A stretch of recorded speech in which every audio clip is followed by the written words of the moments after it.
There are some people in the race debate, and their focus is when they listen to the critiques of the left, they start minimizing racism in the United States. They say, well, it's not that bad, we've made a lot of progress, and we've come a long way. This is actually not my approach. I'm actually approaching things in a completely different way. I agree that American racism has been really bad. I agree that blacks have gotten it the worst of any group in American society, and the experience of other groups is really not comparable to the special situation of blacks. But what I'm about to tell you, which will really startle you, I think, is that the worst crimes of American racism, from slavery, through segregation, through Jim Crow, to the present, have all uniformly come from the Democratic left. This is such a startling statement that it almost gets you to have to, Linda Blair style, turn your head around. Because, again, we have been told lies, and the lies are really good lies. So I need to drill into them a little bit because they don't explode of their own weight. Let's start for a moment with the Civil War. Let me call it the big lie about the Civil War. The Civil War, Dinesh, was a sectional conflict between the North and the South. In other words, when someone says it's a sectional conflict, they're concealing something else. Was it also a partisan conflict between the Republican Party and the Democratic Party? They go, no, it wasn't that. It was between the North and the South, Dinesh. There was slavery in the South. No slavery for the most part. There was a little bit, but no slavery for the most part in the North. There are some border states. The reason this is a big lie is the following. A few years ago, I created a kind of stir on social media when in a public lecture, I offered the following thought. I said that as far as I knew, in the entire history of the United States, no Republican has ever owned a slave.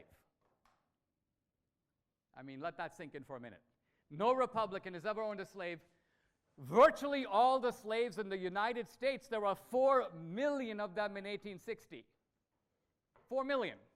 Virtually all of them. There were a couple of minor parties, but virtually all the rest were owned by Democrats. Boom.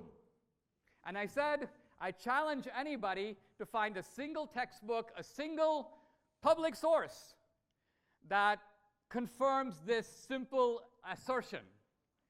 Well, the left got so freaked out that 150 historians got together on the left, progressive historians led by Kevin Cruz of Princeton, and they're like, let's refute this guy.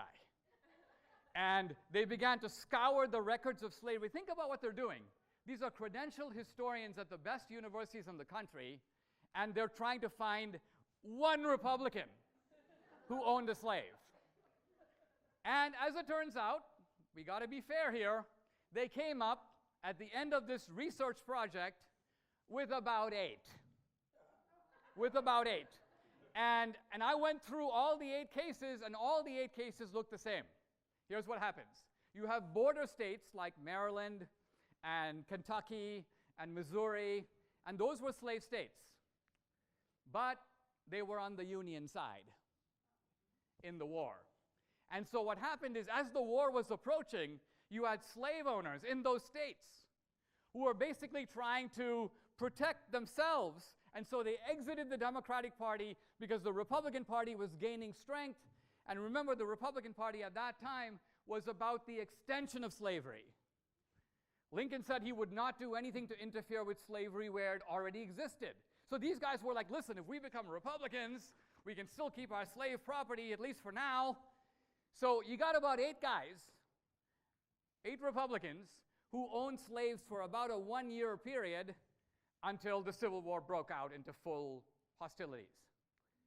And the significant fact here is not what they found, but how much they had to concede. So now they're conceding, Dinesh, except for these 8 guys, no Republican owned a slave. All the other 4 million slaves are owned with some third parties, but let's just say 99% of them are owned by Democrats. Wow. Untaught and yet undeniably true. Ask anybody who has a knowledge of history, and if they say, oh, that's not true, just say, okay, Dinesh has got his list of 8. Let's see if you can top it. Give me a list of 100 Republicans who own slaves. You'll realize, you'll start getting a lot of ambulatory nonsense. That's a fact. Now I want to fast forward to segregation. Segregation. I mentioned earlier, but I want to pick it up and highlight it now, that segregation laws in the American South were, without exception, passed by Democratic legislatures, signed by Democratic governors, and enforced by Democratic officials. There is no exception to this list. Every single case. And as I say, when the Nazis were copying the laws, they were very well aware that these weren't, quote, American laws. They knew there were many places in America that didn't have them. They called them democratic laws because they knew where they got them.